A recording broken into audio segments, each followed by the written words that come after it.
that game and your thoughts about the whole process? Well, you know, number one, I believe that Oregon is right there to be a, 1-2 seed. I guess everyone has a different opinion, but they're certainly one of college basketball's best teams, and I respect their team a great deal. To me, why they're so good is because of how together they are. And if you add up, their individual talent, although they have some tremendous players, their whole becomes greater. And that's the ultimate compliment in basketball, because that group of five has to play both offense and defense. And they're not the biggest group, but I'll tell you this, there's not a harder working, more together, tough-minded team than them. And, Dana Altman, deservedly so, is the Pac-12 Coach of the Year.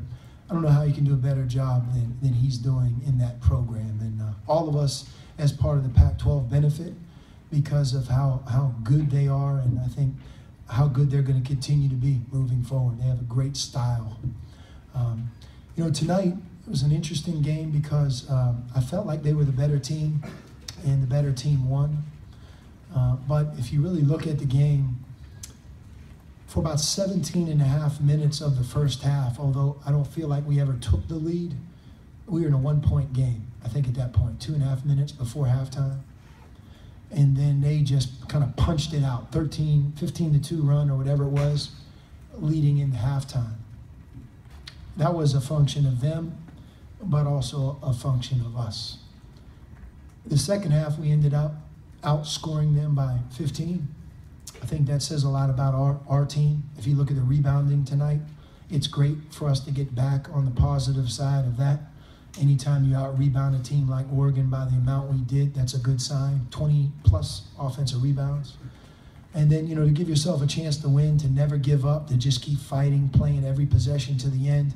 I mean, we had a free throw. We could have won the game, which is amazing to think of. And then when overtime started, again, I thought they reestablished themselves as the better team. A couple of our players fouled out, and they won a great game. And I give our team credit for fighting.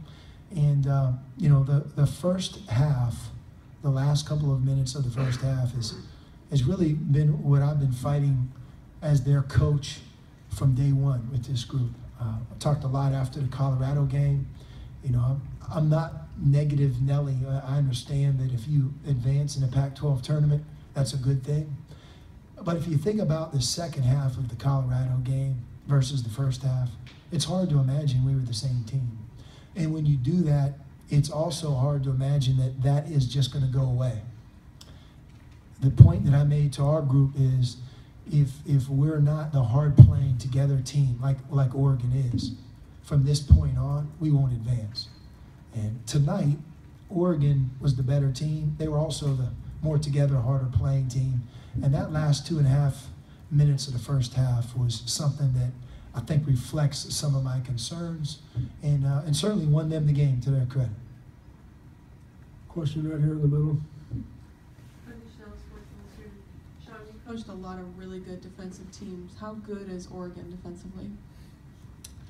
Well, they're really good on offense. Let me say that. I don't care who you are. You pick the team right now in college basketball and you play Oregon on a neutral court, their coaching staff is going to have some tough moments when they watch them. There's no easy solution with matchups. And, you say, well, maybe a zone team will have a better chance. They're great against the zone. I think they're every bit as good against the zone as they are man-to-man. And, the way Tyler Dorsey's shooting, they have a lot of good things going for them. Defensively, it's just a unique game because they take you out of what you normally do by a soft press. They play a matchup zone. When they play man-to-man, they're super aggressive, and they're quick. And they read the passer's eyes. They're in the passing lanes. They do the things they need to do to make up for their lack of height. I think their defense is good enough to go all the way, but their offense is tremendous. I mean, it's really a difficult offense to guard. Right here. John Gold, Arizona Daily Star. Coach, you talked about playing with that togetherness for 2 halves. Is that something you can learn in a few days, or is it something you have to sort of summon? Yeah, I think so. You know, hey, look, we're 25-8. I think it's our record. And, I don't right now say, man, what's wrong with us? Nobody has to tell me what we do at Arizona, how high the bar is. And we have that bar high ourselves. We're disappointed that we weren't able to advance to the championship. But, we're okay. We're part of the NCAA tournament. The one thing that I look at every year now, because it's so different in college basketball, look at the programs who won't be in this year's tournament. It's mind-boggling. But we have to replace half of our roster every year. And every once in a while, you won't quite be as good as you were a year ago, no matter how hard you try. So with that, we have to play our best, and we have to learn from this, and we have to have a couple great days. We have to be excited to be in a tournament, and I think everybody knows that this year in the field, a lot of different teams can make their way.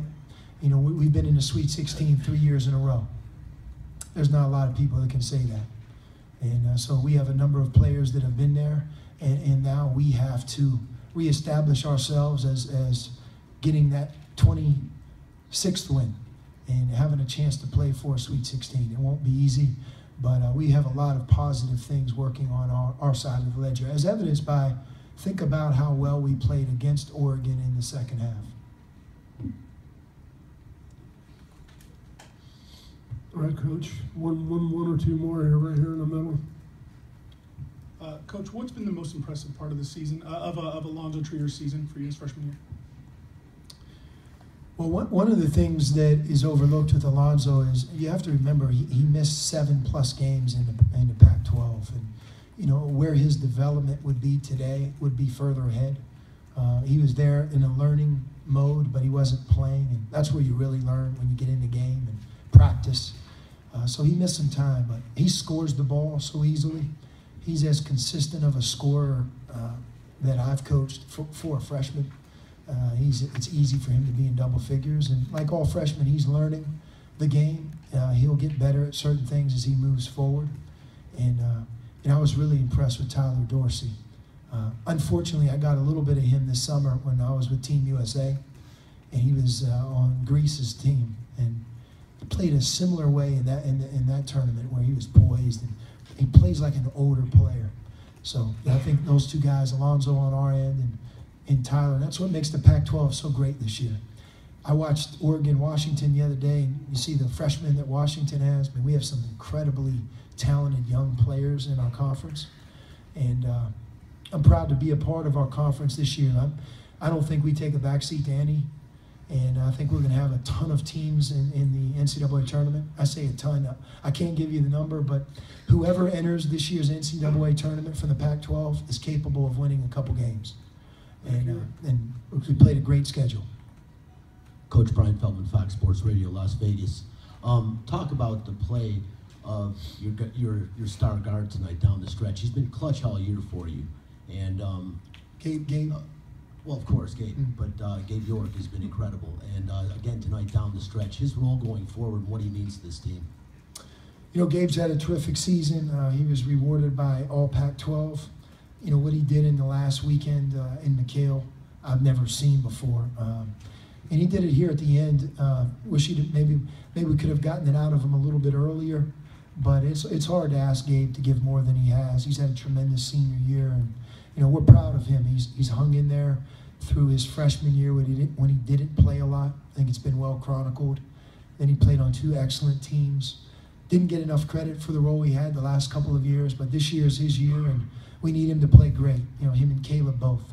You know, last night I failed to mention, you know, Caleb Tarczewski yesterday against Colorado won more games as an Arizona player than anyone has ever done.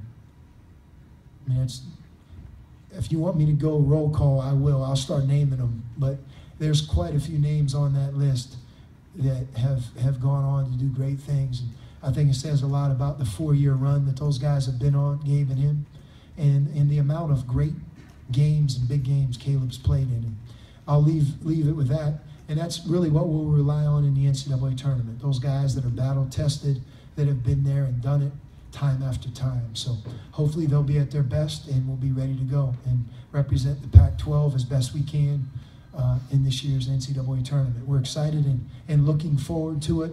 As disappointing as it is now, I think I'm anxious to get to Sunday to see who we're going to play and where we're going. Just one last question from SI here. Sean, as good as the Pac-12 is, I think most people in this room would agree with that. It's 12:30 back east right now. Are you concerned that people back east don't know how good the conference is, that the selection committee, because games are being tipped off so late all the time? No. You know what? With our new television deal that happened a few years ago, you know, I'm from that area, so they all watch Arizona games. You know, they see them. We're on there, and you know, a lot of people. At the end of the night, they love nothing more than to be able to turn on a great game or two good teams, and I think we've become that. For a while, when I was at Xavier, I would be that coach and that guy, and I would turn on and I would see Gonzaga. And sometimes I would ask myself, well, I wonder why some of these other games aren't on the same network. Well, the Pac-12 has become that. And, I mean, if you watch Utah right now in Cal and you walk out there and watch the game, there's 3 lottery picks playing in the same game. So I think we're well beyond worrying about, do people give us credibility? And I know that the selection committee, because we've been in the tournament so many times, you know, they do their homework. They're not going to fall prey to going to bed early. I think they're going to look at the numbers, and you cannot deny the numbers of our conference and the quality from top to bottom this year. All right, Coach.